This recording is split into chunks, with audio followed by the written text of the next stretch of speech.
He waited patiently as you rang him. It must have been late for him, but you really didn't care right now. You had managed to calm yourself enough to keep your voice stable and stop the flow of tears.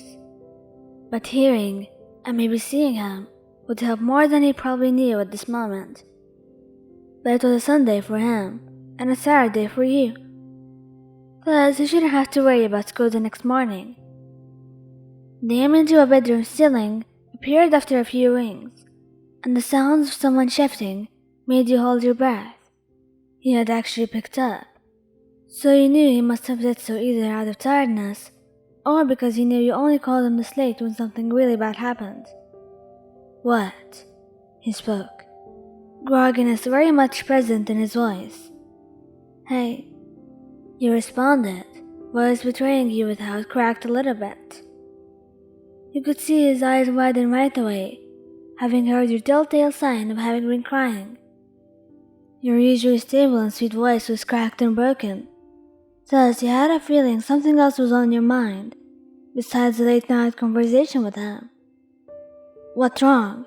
He spoke, his English still a bit messy, especially at this late hour. What time is it? It's around 1 p.m. here, he told him. Sorry, I know it's late for you.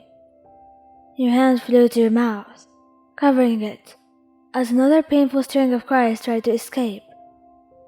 Bakugou watched with wide eyes, losing their gleam of sleepiness as you started to break down in front of him.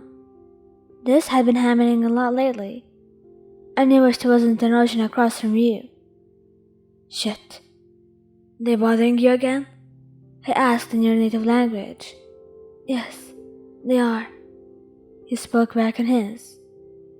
Bakugou lowered his gaze, feeling a bubble of irritation spring upwards, and start to slowly consume him. He knew your parents had been less than supportive of your attempts to transfer from the Eastern USA's best hero academy to Japan's.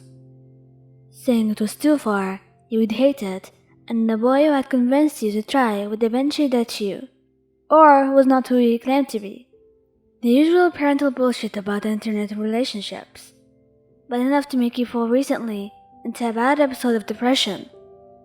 One that he had witnessed making you start to reconsider. The desire had formed to come to UA, to Japan, to meet him and all his idiot classmates, slowly starting to seem more like a child's dream than a reality. And he hated that he couldn't be there in person to say something. Do something to knock some sense into your parents, that this was your dream, and you were more than capable of reaching UA than anyone else. But alas, he was restricted to a screen, and with his English skills still not fluent, and needing at times for you to talk slowly, he knew he couldn't communicate well enough. So, despite feeling like this was the worst thing he could do, he knew it was also the only thing he could do, that being trying to comfort you through the pixels of your phone, something he knew he struggled with greatly. He was poor with his words, and he had to rely on them, despite knowing he was much better with actions, but couldn't reach out to you. He could only hope his words and the emotions in his voice were enough for you to know he was too fed up with this bullshit, and only wanting to take you in his arms. Hey, I'll see you soon, he spoke, watching as you sniffled slowly. You know that, right? You're going to get into UA and come next year. You'll be in second year with me, and all the other shits who are here.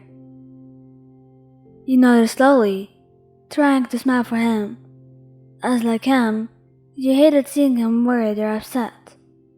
Yeah, and I'm gonna kick your ass, cause he has 4-year high schools compared to Japan's 3. So I'm more experienced than you.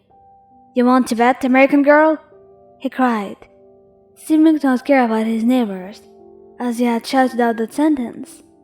We'll have to compare our grades, and you'll need to improve your damn Japanese. I try hard, you said, Bakugou smirking. You're trying hard.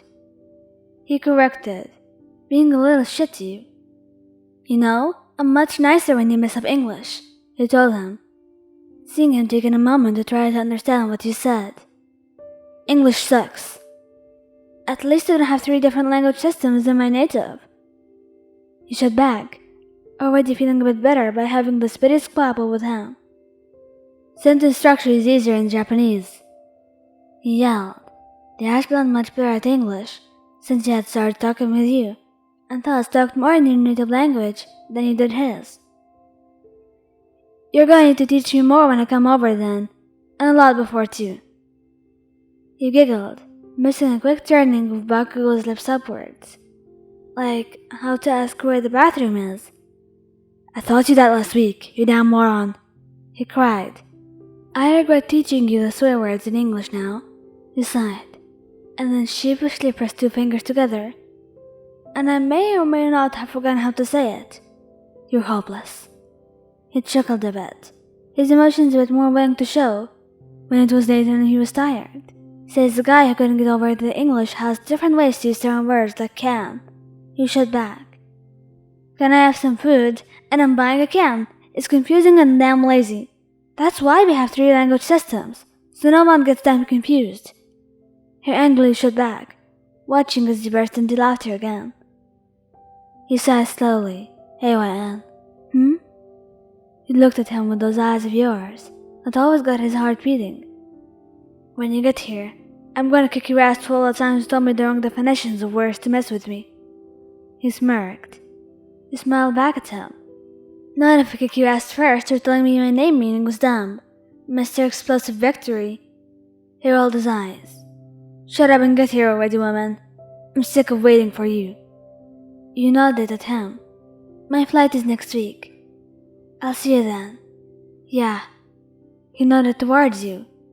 Some part of him happy to finally see you in person. And another excited to finally have you in his arms. And finally next to him.